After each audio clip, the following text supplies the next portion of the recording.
The Blood Elf and Draenei will soon be playable, and today I'll talk about my top 10 preparations I'm currently doing on the Classic Anniversary realms, so the moment these becomes available in the pre-patch, I can also level them up super quickly.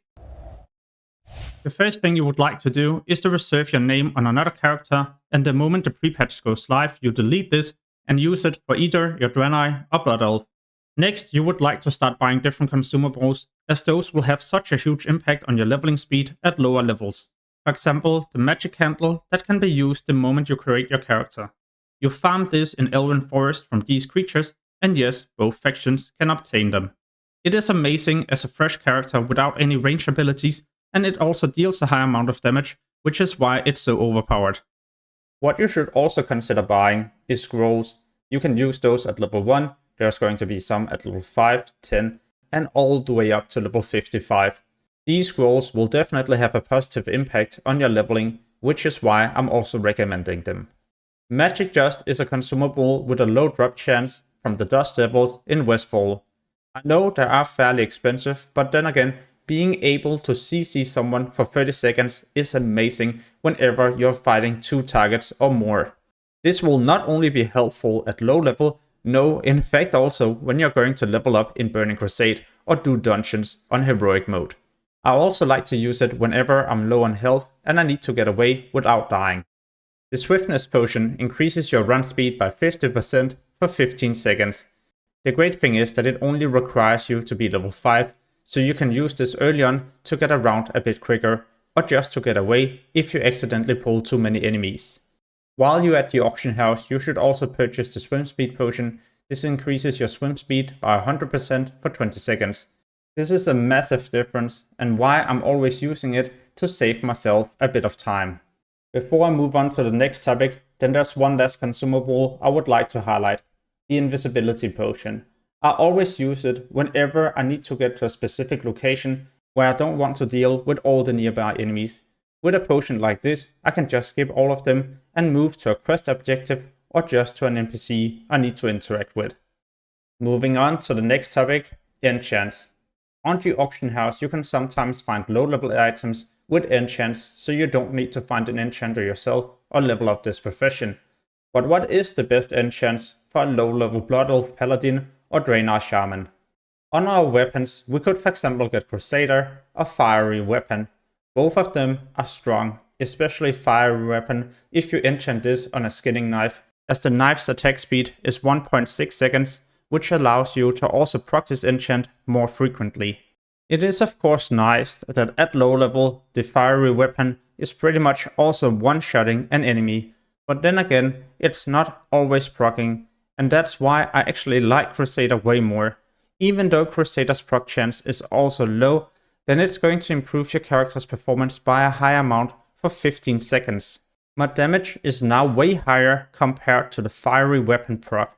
In other words, for the next 15 seconds, I'm doing more damage compared to Fiery Weapon, which is why I believe this enchant is actually stronger.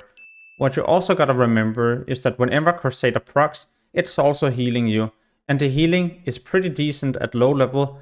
In most situations, it would probably heal you for 50% of your total health as long as your character is below level 10. What we gotta remember is that as a low-level shaman, you will most likely be using a one-hand weapon and a shield, which is why I would recommend you to get a spike enchant on your shield, so whenever you're blocking, you're also dealing damage. This is a great way to level, and you could then mix this together with Fiery Weapon. I've seen some people recommending others to purchase the Goblin Rocket Boots. Don't make this mistake, because in the Burning Crusade they will change and now also require you to have engineering, so you won't be able to use these at level 1. What we can however use at level 1 is this amazing leveling add-on, and I will leave it in the description. In the pre-patch you can use it to quickly get to level 60. It also works for those of you boosting a character to 58. In addition to this, the moment we move into the Burning Crusade, you can continue to use it all the way up to 70. On your map there will be numbers indicating in what order you will need to do each individual quest to level as efficient as possible. It's working for both factions and all classes and races in the game.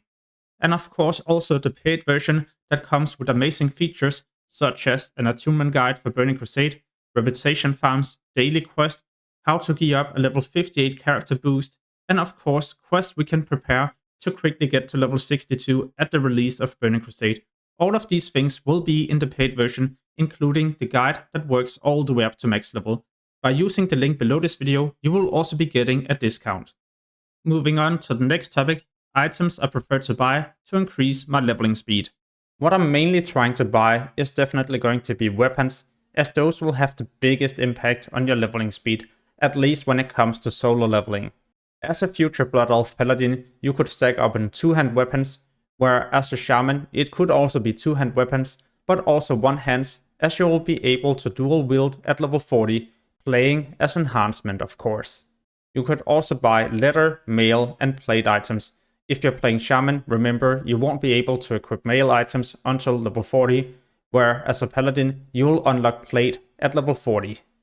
What I've also done is to buy some items I will be using the moment I reach level 60, so I can hopefully gear up a bit in the pre-patch and get some decent gear so I can level up quicker in the Burning Crusade. And this is exactly why I've also pre-purchased the Totem of Storm on the Alliance side, as there's no usage for this yet. This is also the same case on the Horde side, where you could pre-buy the Libram for your upcoming Paladin. The reason why I've spent gold on these upgrades is because as I'm recording this video, we still don't know how boosting will be working in the pre-patch, because as of right now, it's simply not that great on the PTR. This also brings us on to the next topic, preparing gold. Not just gold for rare and epic items, or a boost through a dungeon, no, also for your upcoming level 30 and 60 mount, and later on probably also a level 70 normal flying or even epic flying. The total price for epic flying is 6,000, as you need to buy the normal flying skill as well, which is 800 gold, plus 5,000, and then the epic flying mount, which is an additional 200 gold, so a total of 6,000. As a Horde player planning to play a Blood Elf Paladin, then you will also need to prepare different materials and gold in order to unlock your level 60 class specific mount. And in the description there's even a link to a video where I talk about every single step to unlock your mount. What you would also like to spend your gold on is different materials to speed level a profession. For example, blacksmithing, or maybe even the new profession dual crafting, which is introduced in the pre-patch. This requires ores, bars, stones and also gems.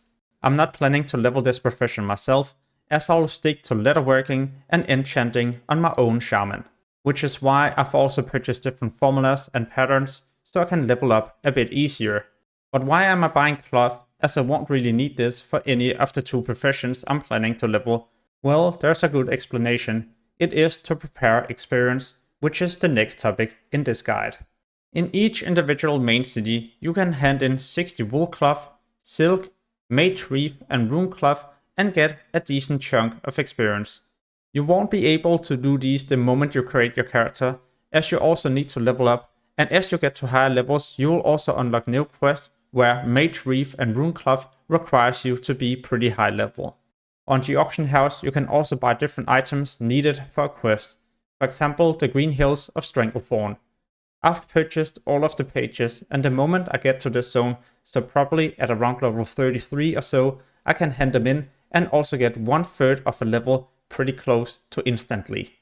Both factions can also do a couple of quests in Badlands.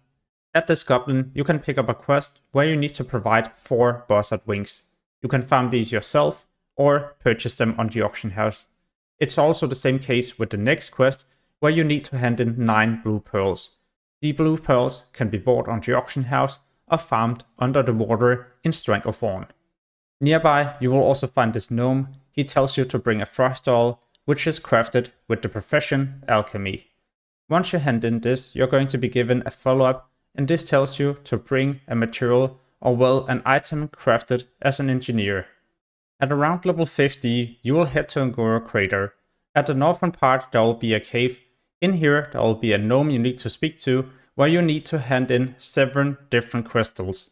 These can be farmed in the zone or also purchased on the auction house.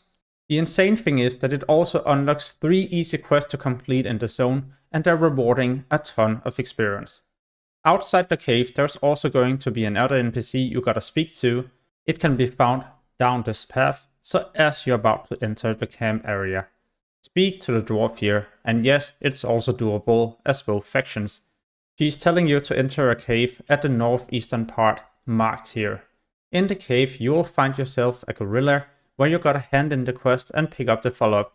This is where we can prepare, as it requires us to bring a mithril casing, a material crafted as an engineer.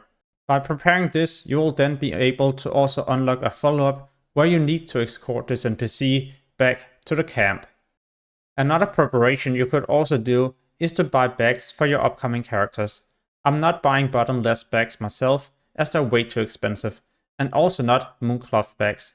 Those are usually at around 30 to 40 gold each, but they're still too expensive when you can just buy another 16 slot bag, the Traveler's Backpack. On top of this, if you're low on gold, you could just buy a 14 slot bag like this one here, which is usually around 2 gold each.